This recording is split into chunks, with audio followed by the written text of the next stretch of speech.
benda tak sihat. Walaupun fizikalnya nampak sihat. Kan? Ini kita kena ada awareness, kena ada kesedaran. Sebab kalau kita tak ada kesedaran kita sakit, macam mana kita nak berubat? Dan kita tak sedar kita tengah ada gangguan emosi. Macam mana kita nak berubat? Jadi Allah Subhanahu Wa Taala jadikan kita manusia, dia ada 5 unsur. Kan? Jadi bila saya tengok Ustaz Said tengok saya, ibu-ibu akak-akak, ayah-ayah tengok kami semua, sebenarnya tuan-tuan, ibu-ibu akak-akak melihat 5 kami. Kita ada 5 sebenarnya, 5 unsur. Laqad khalaqnal insana fi ahsani taqwim. Kami ciptakan manusia sebaik-baik susunan. Susunan tu apa? 5 benda, 5 susunan. Yang pertama, kita ada roh. Kita ada roh. Yang keduanya, kita ada jasad. Kita ada jasad. Yang ketiga, kita ada akal.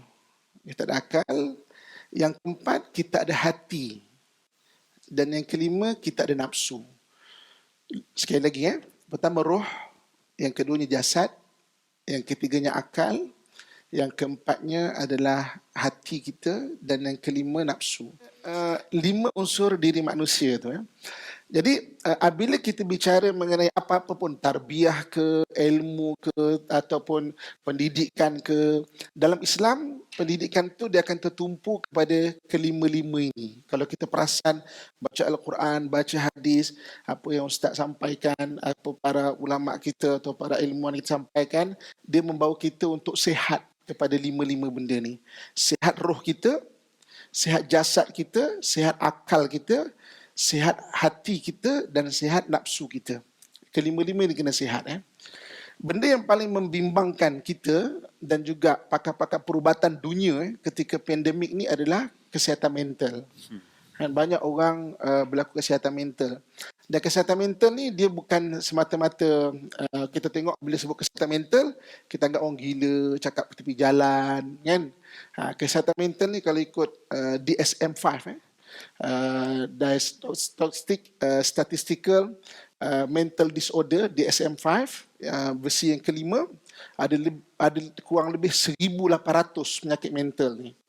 1,800 penyakit mental. Bila kita bicara mengenai penyakit mental, kita ada kesihatan mental, gangguan kesihatan mental, baru dia pergi pada penyakit mental. Kesihatan mental orang biasa, gangguan kesihatan mental tu sudah terganggu. Kan? Kalau tak perasan, berlalu satu tempoh masa, dia akan jadi penyakit mental. Kan? Jadi maknanya, kalau macam WHO dan sebagainya sangat membimbangkan gangguan kesihatan mental, maknanya benda itu memang sebahagian daripada diri manusia. Kan? Ada orang ketika pandemik jadi anxiety.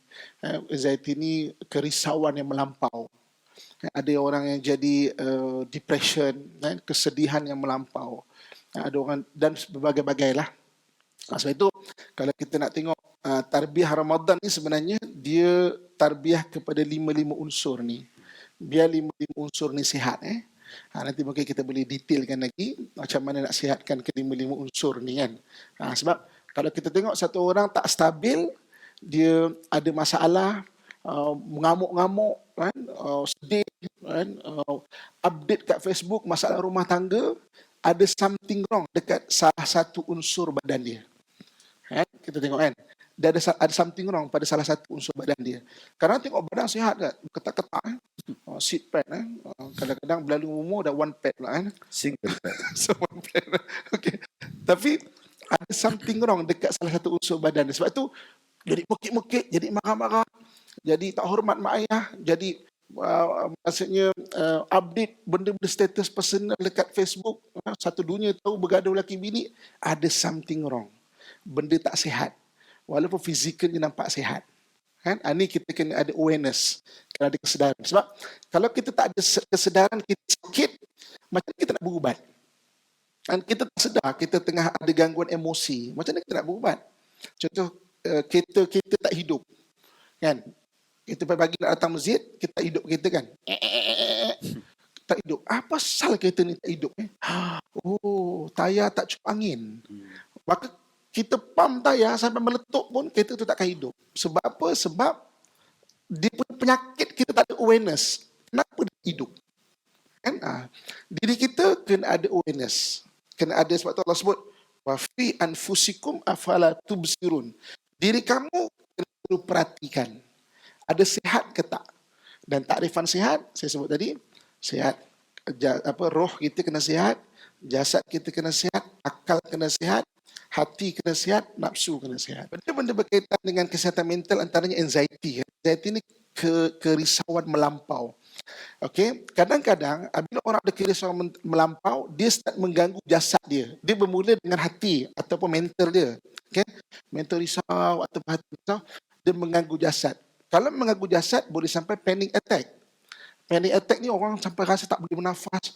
Dia ada delusional belief. Dia ada satu kepercayaan yang delusi. Bumbung nak runtuh, dinding nak runtuh, nak empit dia. Kalau tidur mesti mati.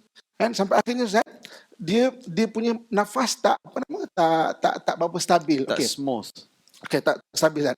Saya dalam dunia diving, benda bernafas sangat penting dalam dunia diving. Kalau orang panik, apa jadi pada dia? Okay? Kita ada dipanggil di sini, Zat. Dia dipanggil dead airspace. Dead airspace ni satu ruang kosong pertukaran antara oksigen dan juga karbon dioksida, Zat. Kalau kita tak betul pernafasan, kita akan sedut balik karbon dioksida kita.